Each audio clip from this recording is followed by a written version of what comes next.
El final de la última era glacial tuvo lugar hace aproximadamente 11.700 años. El cambio en el clima y el aumento en las temperaturas permitió la expansión de nuevas especies vegetales y animales, y también permitió el desarrollo de las primeras sociedades humanas, así como de la agricultura.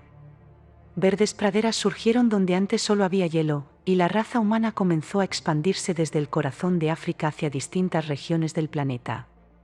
Todos estos antiguos pueblos que durante generaciones caminaron en busca de lugares donde establecerse, llevaban consigo una serie de creencias y costumbres que hoy no comprenderíamos, y de las cuales tenemos conocimiento gracias a que personajes como Hesiodo, Plinio y Homero pusieron por escrito y ordenaron en un relato coherente aquellas diferentes creencias y tradiciones, transmitidas hasta entonces solo de forma oral. Uno de estos pueblos errantes fueron los llamados pelasgos, quienes probablemente eran los descendientes de alguna tribu neolítica, y que llegaron a la tierra firme de Grecia desde Palestina, alrededor del año 3500 a.C. Los pelasgos, al igual que el resto de culturas antiguas, tenían su propio mito de la creación. En los textos de estos ilustres historiadores se cuenta que según las creencias de los pelasgos, en el principio de los tiempos, Eurínome, la diosa de todas las cosas, surgió desnuda del caos, pero no encontró nada sólido en que apoyar los pies, y en consecuencia, separó el mar del firmamento y danzó solitaria sobre sus olas. Danzó hacia el sur y el viento puesto en movimiento tras ella le pareció algo nuevo, y con lo cual poder empezar la gran obra de la creación. Entonces Eurínome se dio la vuelta y se apoderó del viento norte, lo frotó entre sus manos y de ellas surgió la gran serpiente Ofión. Eurínome bailó para calentarse, cada vez más agitadamente hasta que Ofión se sintió lujurioso, entonces éste se enroscó alrededor de los miembros divinos y se ayuntó con la diosa. Sin embargo, el viento norte, llamado también Bóreas, fertiliza. Por ello las yeguas vuelven con frecuencia sus cuartos traseros al viento, y traen al mundo hermosos potros sin necesitar la ayuda de un semental. Así fue como Eurínome quedó encinta. Luego asumió la forma de una paloma aclocada en las olas, y a su debido tiempo puso el huevo universal. A petición suya Ofión se enroscó 7 veces alrededor de ese huevo, hasta que se empolló y dividió en 2. De este huevo primigenio surgieron todas las cosas que existen. Todos fueron su descendencia, el sol, la luna, los planetas, las estrellas, la tierra con sus montañas y ríos, con sus árboles y hierbas, así como todas las criaturas vivientes. Eurínome y Ofión establecieron su residencia en el monte Olimpo, donde un día Ofión irritó grandemente a la diosa pretendiendo ser el autor del universo. De forma inmediata ella le golpeó en la cabeza con el talón y le arrancó los dientes de un puntapié, después lo desterró para siempre en el interior de las oscuras cavernas situadas bajo la tierra.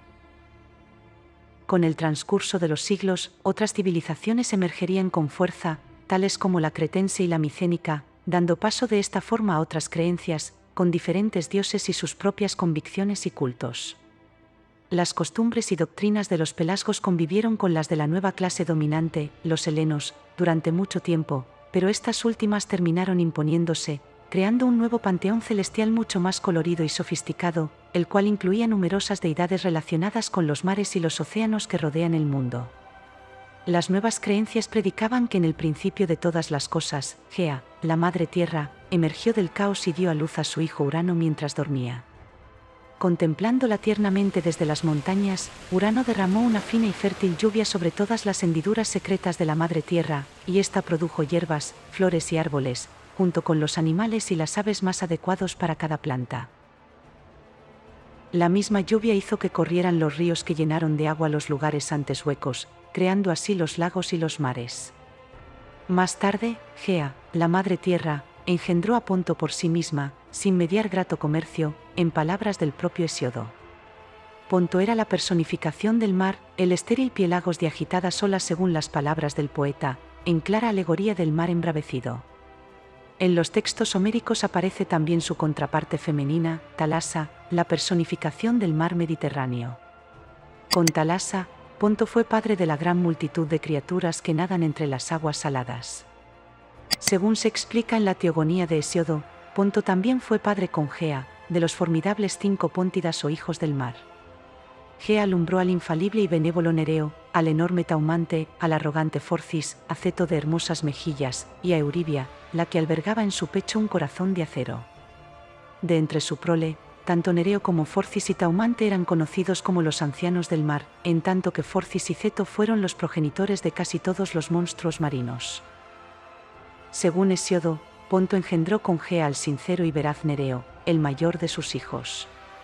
Solían llamarle el viejo porque era digno de confianza y apacible, y nunca olvidaba lo que era correcto. También se decía que los pensamientos de su mente eran siempre benignos y rectos.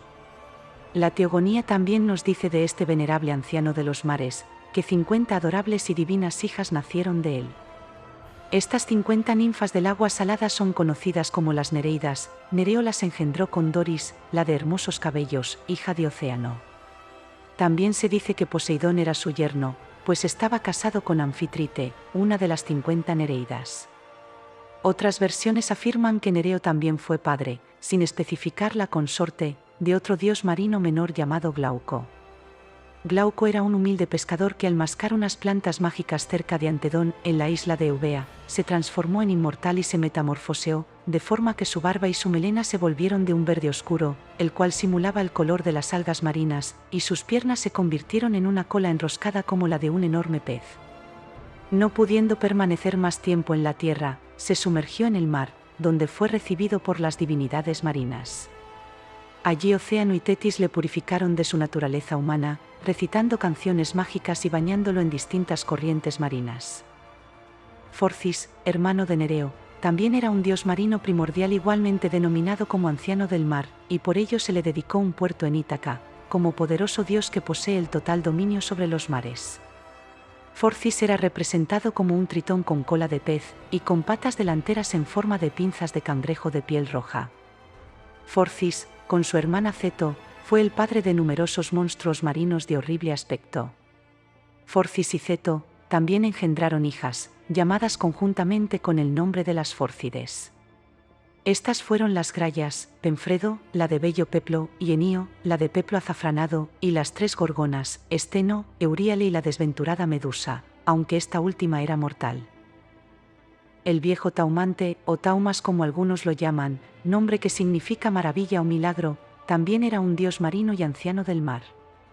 Según Hesiodo, Taumante tomó por esposa a la oceánide Electra, y con ella engendró 3 hijas, la hermosa Iris, la diosa del arco iris multicolor que anuncia el pacto de unión entre el Olimpo y la tierra al final de la tormenta. Juntos también engendraron a las 2 arpías, cuyo nombre era Aelo, el viento tempestuoso, y Ocípete, la de vuelo rápido. Otros autores posteriores citarían a las arpías como una tríada y modificarían sus nombres. Euribia significa fuerza extensa. Ella también era hija de Gea y Ponto, otra divinidad marina primordial.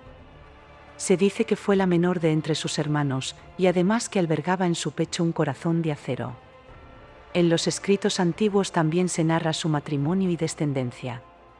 Euribia, divina entre diosas, parió en contacto amoroso con el titán Crio al poderoso Astreo, así como a Palante y a Persis, que se distinguió entre todos por su extensa sabiduría. Siendo una deidad oscura y menor, no es de extrañar que algunos autores la olviden en su lista de descendientes engendrados por Ponto y Gea. Ceto, también hija de Gea y Ponto, su nombre significa pez grande, y de ahí cetáceo. Ceto era un espantoso monstruo acuático femenino, estaba asociada con los peligros del mar y los monstruos marinos, como las ballenas o tiburones. La palabra ceto terminó siendo una palabra para referirse a cualquier monstruo marino, y aún hoy sigue usándose así. Su papel en la mitología es la de madre de una progenie de monstruos acuáticos y serpentiformes, en su unión con su hermano Forcis, con el que tuvo muchas hijas, conocidas colectivamente como las Fórcides. En su teogonía, Hesiodo nombra a Ceto como la de hermosas mejillas, y dice que los hijos de Ceto y Forcis fueron las Grayas Penfredo y Enio, canosas desde su nacimiento. También fue la progenitora de las 3 gorgonas, Euríale, Esteno, y la famosa Medusa, así como de la enorme serpiente que custodiaba los frutos dorados en el jardín de las Hespérides. La monstruosidad conocida con el nombre de Equidna es también citada como su hija o descendiente. En las aventuras del héroe Perseo, este derrota a Ceto antes de que devore a Andrómeda, suceso muy representado en obras de pintores como Tiziano y Rubens. Estos fueron los dioses primigenios de los mares y océanos. Después de varias generaciones aparecería Poseidón, también conocido como Neptuno, y cuyas hazañas eclipsarían la de todos sus antepasados, los venerables ancianos del mar.